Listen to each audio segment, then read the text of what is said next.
Buenas tardes, mi nombre es Luis Azuero, soy estudiante de la carrera de Ingeniería Electrónica y Telecomunicaciones de la Universidad Nacional de Loja. En esta ocasión, por parte de la materia de televisión convencional, trataré un tema puntual sobre la línea de transmisión. Bien, tenemos 4 temas puntuales a tratar, entre ellos la resistencia eléctrica de la línea, la impedancia de la línea, las características de la línea y las ondas estacionarias. Dentro de cada tema a tratar, haremos un breve énfasis sobre su definición, representación y un circuito equivalente. Puntualmente también trabajaremos sobre las características de la línea, que son 6, y la onda estacionaria o ROE y su coeficiente K. Bien, empecemos definiendo qué son las líneas de transmisión. Dicho como líneas de transmisión, aquellas que se emplean para conectar a los equipos encargados de transmitir señales. Estas líneas deben cumplir una serie de características muy bien definidas, porque de lo contrario pueden desajustar todo el sistema de transmisión y por lo tanto no se daría dicha transmisión. Un claro ejemplo es el cable coaxial. Bien, como el primer punto a tratar tenemos la resistencia eléctrica de la línea. Tenemos dos tipos de líneas cortas y líneas largas. Líneas cortas como aquella cuya longitud física es menor que la longitud de onda de la señal eléctrica que circula por ella.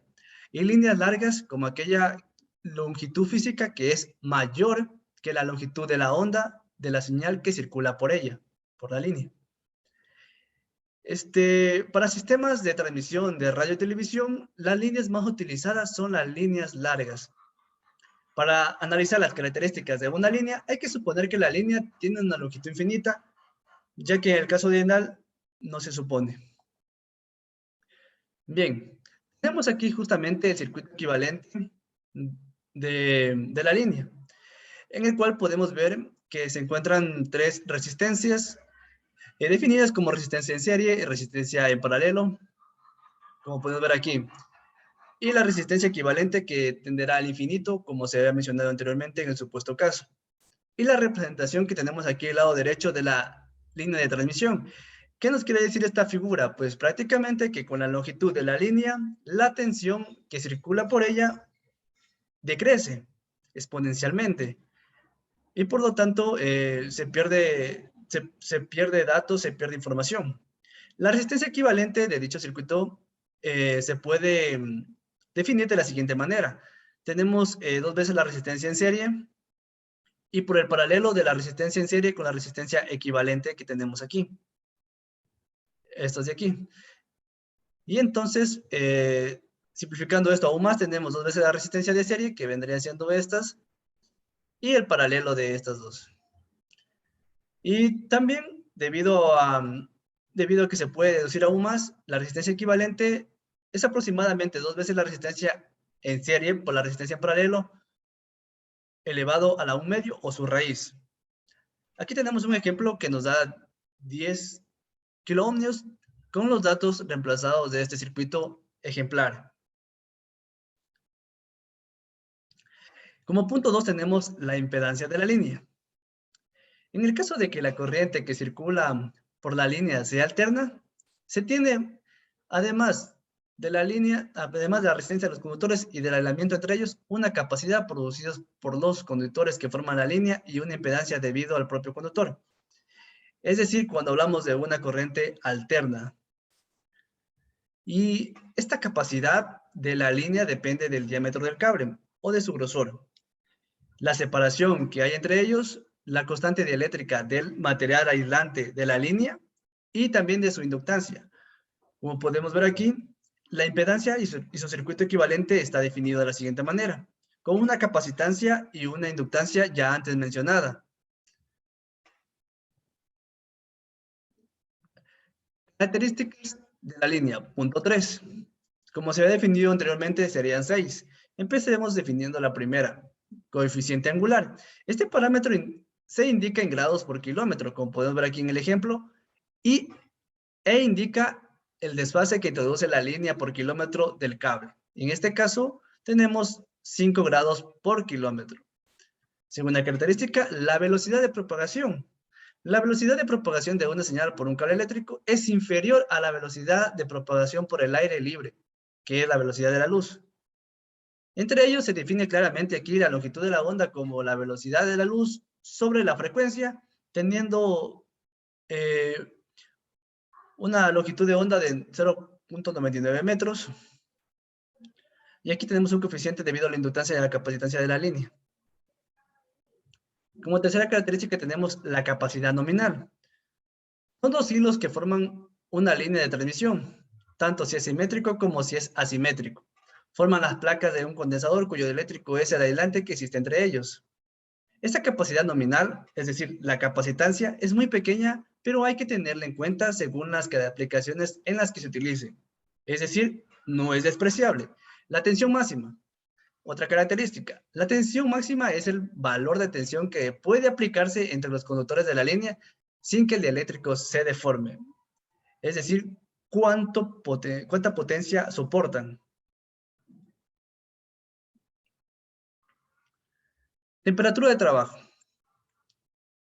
La temperatura máxima de trabajo que puede trabajar el cable de transmisión. Este parámetro depende del material con el que se fabrica el material que recubre los cables, es decir, su material dieléctrico. Potencia máxima es similar a tensión máxima. La potencia máxima se puede transmitirse por un cable que depende de la temperatura a la que se le someta y de la frecuencia de la señal que circula por ella. Y por último tenemos la atenuación de la línea. Esta característica provoca la disminución de la corriente y de la tensión a lo largo de la línea como consecuencia de la resistencia ómnica que se produce por la distancia o longitud de la línea. Y como último punto tenemos las ondas estacionarias. Bien, como podemos ver aquí en la imagen, tenemos una onda azul, pero veamos qué nos dice la definición. Al final de la línea hay un receptor que hay que considerar para calcular la impedancia total de la línea. Si la carga que se coloca al final de la línea es igual a la impedancia característica, la transferencia de energía será máxima entre la línea y el receptor. Es decir, si mi impedancia de mi sistema y mi impedancia de mi carga son similares, existirá la máxima transferencia de energía. Pero si la impedancia de carga que se conecta al final de la línea de transmisión obviamente no es igual, el receptor no entregará la máxima potencia. Por lo tanto, existirán pérdidas. La potencia que no se entrega a la carga se vuelve al principio de esta por medio de una onda reflejada. Bueno, como podemos ver aquí, la onda azul es la onda incidente y la onda roja es la onda reflejada. Y esta prácticamente es por la cual se van a determinar dichas pérdidas. Tenemos definido aquí ROE, la relación de las ondas estacionarias, la onda reflejada y la onda incidente. Es la relación entre la tensión máxima y la tensión mínima que puede aparecer en el extremo de la línea de transmisión. También se puede definir como las impedancias entre ellas. Características puntuales es si la impedancia de carga es cero, es decir, la impedancia que se encuentra al final de la línea es cero, porque está en tu circuito, la tensión de salida también será cero y la relación de ondas estacionarias será igual a cero. Si la impedancia de carga es la misma que de la línea, no hay onda estacionaria. Por lo tanto, la ROE es 1 y la potencia transmitida es máxima. Este sistema es un sistema muy ideal prácticamente, en el cual existe la máxima transferencia de potencia. Y por último tenemos la impedancia de carga es infinita, por lo que el circuito está abierto. La tensión de salida será máxima y la relación entre ondas estacionarias es infinita. Y existirán pérdidas infinitas, obviamente. El coeficiente K, debido a la relación de ondas estacionarias. Este parámetro del coeficiente K me ayuda a calcular las pérdidas que existen en mi línea.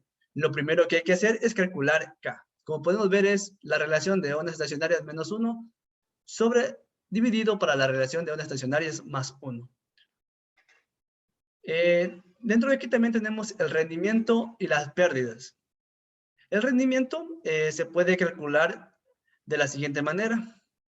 Y la pérdida mediante la fórmula que tenemos aquí abajo, que es 100 por K que es el coeficiente de la relación de onda estacionaria elevado al cuadrado. Y para calcular el rendimiento simplemente se resta al 100 menos el porcentaje de pérdida.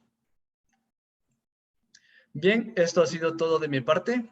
Aquí tenemos la bibliografía, ha sido sacada del libro de Cañizares, del sistema de radio y televisión. Puntualmente, el capítulo 4, líneas de transmisión, de la página 170 a 172. Y aquí tenemos las páginas de las imágenes y del circuito esquemático presentado al inicio. Gracias.